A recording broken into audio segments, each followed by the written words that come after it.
En une seule et même journée, une nation elle peut faire beaucoup de choses. Négocier son avenir, se réformer de l'intérieur, et puis vibrer au rythme de ses passions. Aujourd'hui, on va justement plonger au cœur de 24 heures en Algérie pour essayer de saisir un peu toutes ces facettes. Voilà le tableau. D'un côté, on a une activité diplomatique qui tourne à plein régime, des réformes internes importantes, et de l'autre, il y a les tensions régionales juste à côté, et puis la vie, les passions du quotidien. C'est vraiment ce contraste, ce grand écart, qui raconte l'histoire si complexe de l'Algérie d'aujourd'hui. Alors, commençons par le volet international si on veut. Parce que là, en l'espace de quelques heures à peine, Alger est devenu une véritable plaque tournante diplomatique. Imaginez un peu, des délégations de très haut niveau qui débarquent, de Tunisie, de Serbie et même de Belgique. Ça donne tout de suite le ton des discussions avec le voisin tunisien, n'est-ce pas? Les mots sont importants ici. Relations privilégiées. Ce n'est pas juste de la politesse, hein, c'est beaucoup plus que ça. On parle de réaffirmer des liens historiques, très profonds, et surtout de cette volonté de se dire « Ok, on construit l'avenir ensemble ». Et avec la Serbie, c'est un peu la même idée, mais avec un accent mis sur l'avenir. Le terme clé, c'est « nouveau départ ». L'idée, ce n'est pas juste de regarder dans le rétroviseur et de se dire « Ah, on a une amitié historique ». Non, pas du tout. Il s'agit de s'en servir comme d'un tremplin pour la renforcer activement aujourd'hui. Mais le point le plus important, c'est que tout ça, ce ne sont pas juste des belles paroles. Pas du tout. Ça débouche sur du concret. Regardez, avec la Tunisie, hop, on crée un forum parlementaire. Avec la Serbie, on signe des accords qui peuvent ouvrir les portes de l'Afrique.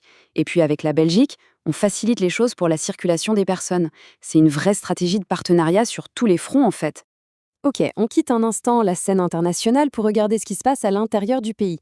Parce que pendant que les diplomates s'activent, au Parlement, ça travaille aussi.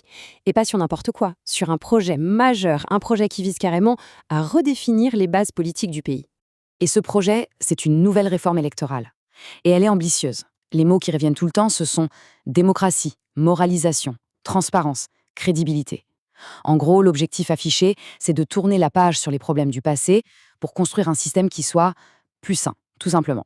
Et le ministre de l'Intérieur insiste sur un point bien précis.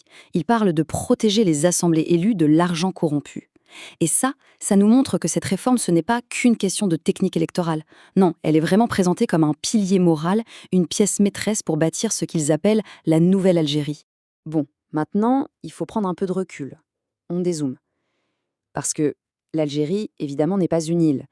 Elle est au cœur d'une région, comment dire, marquée par une instabilité qui ne fait que grandir, avec des menaces bien réelles. Et dans ce grand jeu géopolitique, les tensions, on peut les sentir, elles sont palpables. Prenez cet exemple. Un ancien haut gradé de l'armée espagnole qui n'hésite pas à qualifier le Maroc de menace directe. Il parle de risques d'action hybride. Vous savez, ces pressions qui ne sont pas militaires, comme la désinformation ou l'utilisation des migrants, et qui pourraient, selon lui, mal tourner. Ça montre bien à quel point tout ça est fragile, l'équilibre ne tient qu'à un fil. Et pour rendre ces tensions encore plus concrètes, un seul chiffre suffit. Tenez-vous bien, 2 tonnes par jour. C'est la capacité estimée d'un narcotunnel qui vient d'être découvert entre le Maroc et Ceuta. Là, on n'est plus dans le petit trafic, c'est une véritable autoroute souterraine, une industrie qui brasse des sommes folles et qui, bien sûr, alimente toute cette instabilité. Et cette instabilité, elle peut s'emballer à une vitesse folle. Regardez un peu cette chronologie, c'est vertigineux. En quelques heures à peine, on a une cascade d'incidents partout au Moyen-Orient. Chaque événement comme ça, c'est une étincelle potentielle dans ce qui est déjà une poudrière. Et forcément, ce climat de tension, ça rejaillit sur toute la région. Bon, après avoir parlé des hautes sphères de la politique, des conflits, des grandes manœuvres, revenons un peu sur Terre, au niveau des gens. Concrètement, cette journée, comment elle se vit pour les Algériens ? On va voir qu'on navigue entre des réalités parfois dures et des passions qui, elles, rassemblent. Et la première de ces réalités, c'est ce chiffre. Il est terrible. 37. C'est le nombre de personnes qui ont perdu la vie sur les routes en une seule semaine. Ça, c'est un rappel brutal au drame du quotidien. On est très loin de la géopolitique. Mais c'est un risque bien tangible et tout aussi réel. Mais la vie, heureusement, c'est aussi l'évasion.